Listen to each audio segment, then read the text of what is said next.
Yesterday, a Welsh school was sent into a code red lockdown after 2 teachers and a student were stabbed. And in 2014, a Leeds teacher, Anne McGovern, was stabbed to death in her own classroom by a pupil. And just last year, a 15-year-old boy in Tewkesbury stabbed a teacher in a corridor. As knife crime amongst teenagers across England and Wales remains an ongoing problem, is it time that schools took more precautions for the safety of both teachers and pupils, perhaps with measures such as metal detectors? Well, we're joined now by the chairman of the Campaign for Real Education and a former North London head teacher, Chris McGovern. Chris, thank you very much for speaking to us about this.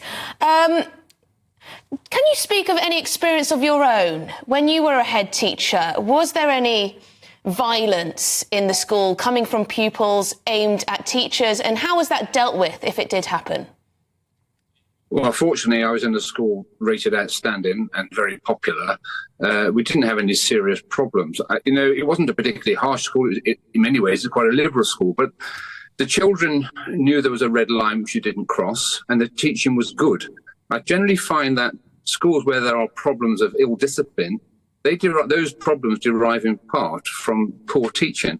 When children feel that they're being well taught and the curriculum is relevant, they tend to want to get on and want to behave. And that's one of the problems they have in schools, perhaps, is by the age of perhaps 14, a lot of children who aren't academic are doing academic courses when they would be better doing vocational courses, which would mean something to them. So I have to speak from the fortunate position. No, I didn't personally have many problems. And if there was a problem, the youngsters knew there was a red line. If they crossed it, they would be in trouble. One or two occasions, I had to suspend a child for a day, but that's rather a minimal issue, I would say. We had 1 or 2 problems with mobile phones. This was a long time ago. We just banned mobile phones from going beyond the school gate. So, in any school, someone is in charge. And it does help if it's the head teacher. I think I was in charge, so that's why we didn't have so many problems.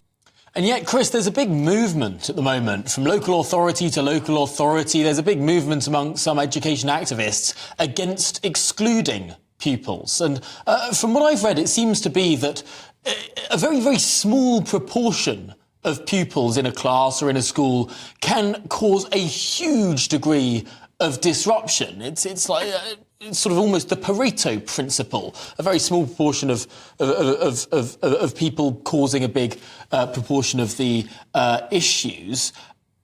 Why do you think it is that there's this movement against excluding? Wouldn't excluding actually be a very useful tool in many of these cases?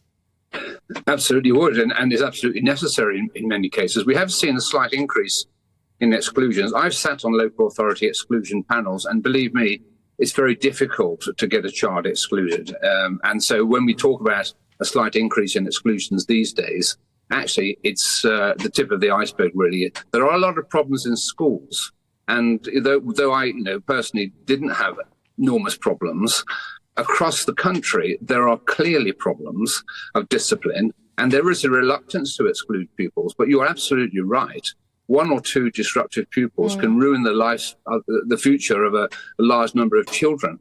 And can I also add here, we've had this terrible incident in Wales, and we had other incidents in the UK. But don't forget, a few weeks ago in Finland, which is often regarded as a model society, there was a murder in a school. In France, it's terrorism in schools is fairly common. So there is a crisis, I think, probably in the United States, of course, we have shootings. So there is a crisis generally in the West, which you certainly don't see in much of Asia at all, when there's much more discipline in schools.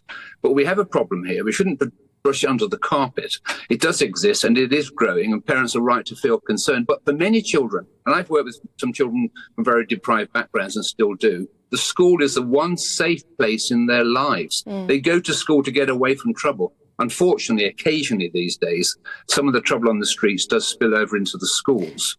But, the schools on the whole are doing a good job. And there are some wonderful teachers out there. And as a teacher myself for 35 years, let me just say, it's a fantastic job. If you've got a vocation for the job, it's energizing. A lot of people talk in teaching about, we're all burnt out. No. I have to say there are many teachers, and myself would be included in that, who found the job energizing and do a great job. But there are issues, of course there are, some burnt out teachers and some Chris, schools where discipline is poor. Are some teachers perhaps treading on eggshells? Is it has it become more difficult in some ways to discipline children in the classroom? Lots of rules and regulations, lots of expectations on the teachers of how they should behave. I mean, I don't believe you could be accused of manhandling a child if you were to take a tough approach to sort of separate children in a fight or whatnot. Has it become more complicated? It has, and it's become much more woke. You won't even get on a teacher training course these days unless you sign up for the woke agenda. And so, yes, teachers are not so concerned, perhaps, about teaching mathematics or physics, but more concerned about being politically correct. And that they are very conscious and very wary of trespassing into territory which may offend somebody. There's a lack of confidence, and that's a severe problem. Of course, we need leadership. I mean, thank God we have J.K. Rowling around, because at least she stood up for something and she can do it and do it well. But we only yesterday, the education secretary said, oh yeah, she's changed her mind now after 4 years. She actually realizes actually that these trans women are actually women at all. Well, it's taken her 4 years. She's a very slow learner. We've got to support our teachers and we've got to give them confidence. But these days, the grip of the teacher training colleges, the university departments is so strong that you won't even get into the classroom unless you sign up for the woke agenda. And it's very hard for teachers then, because they are treading on eggshells. And 40% are leaving within 5 years, and it's very high pressure. But as I say, it is a great job if you can do it. Well, there we go. And we need more teachers. We have a recruitment and retention issue in this country, as with a lot of things, don't we? Thank you so much for joining us, Chris McGovern. You are the chairman of the Campaign for Real Education and a former North London head teacher.